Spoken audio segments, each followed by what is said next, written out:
Áudio 25, capítulo 5. Em contato com o trono. A espada da palavra e oração. Austin Sparks. Ler Juízes 7, 1 a 7. 1 Samuel 13, 2 a 7. 19 a 23. Efésios 6, 17 a 18. Chegamos ao final de nossa meditação sobre oração. Apenas há uma ou duas coisas que precisam ser ditas e se relacionam às passagens citadas acima. Juntando o conteúdo dos capítulos 13 e 14 de 1 Samuel, podemos descrever a situação assim.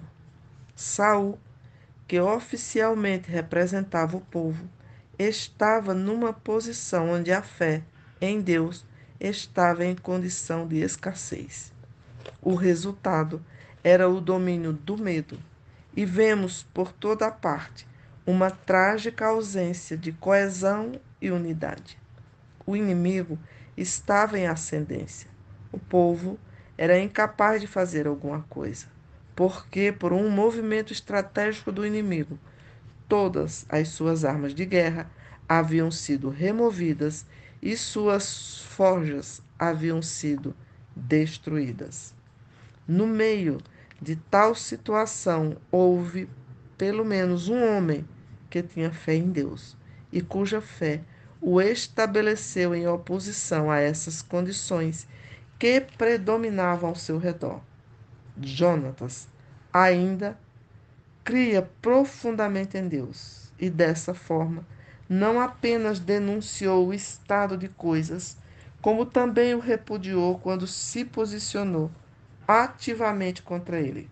Assim, Jonatas se tornou no pequeno instrumento de Deus para derrotar o poder do inimigo, numa ocasião de declínio quase universal.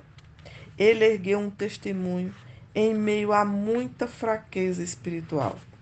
Vemos tais exemplos espalhados nas Escrituras e na história da Igreja, desde os tempos bíblicos. Há duas coisas que são significativas e especiais e que devem ser observadas nesta história. Uma é a estratégia do inimigo. A estratégia do inimigo era estruturada de forma que o povo do Senhor já estaria virtualmente derrotado antes mesmo que houvesse qualquer combate. Suas armas haviam sido confiscadas e os meios para produzi-las foram removidos e destruídos. Este era um movimento astuto e realmente se trata de uma das artimanhas geniais do inimigo. Será que não vemos que neste incidente descrito na história literal do povo de Deus há uma indicação de como o inimigo do testemunho de Deus sempre procura agir? Não seria esta a mesma coisa que acontece hoje? Vimos em nossa meditação anterior que as armas do povo de Deus são principalmente a oração e a palavra. Trazendo isto para o nosso caso, imediatamente fica claro que o golpe de mestre do inimigo é nos impedir nesta direção dupla. Não é de pouca importância lembrar que o nosso adversário não espera até a hora do combate para colocar suas forças em ação, mas está sempre a postos, bem antes desse momento. Para ele, fazer diferente seria fatal. O mesmo se aplica a nós. Descobrimos frequentemente que quando vamos lidar com uma situação, estamos sem equipamentos, pois a aparelhagem essencial já nos foi tirada previamente. Naquela hora de emergência, não temos meios de conseguir equipamento e aprendemos lições amargas de impotência em momentos de grande necessidade ou de oportunidade.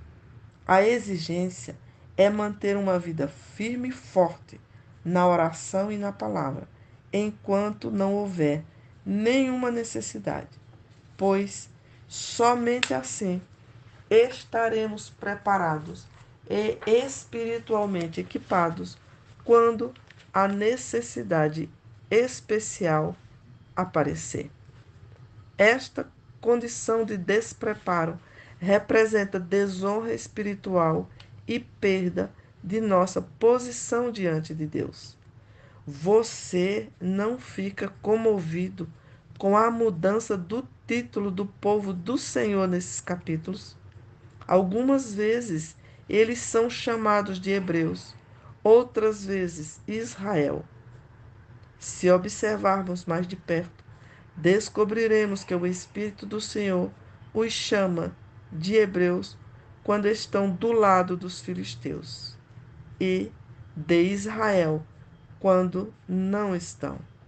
Eles perdiam a dignidade do nome Israel, um príncipe com Deus, quando estavam do lado dos filisteus.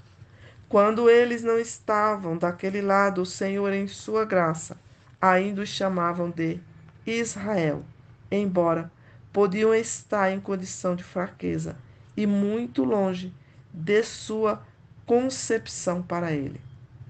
Porém, os filisteus sempre os chamavam de hebreus, e o Senhor permitia a permanência desse título quando eles estavam nas mãos dos filisteus.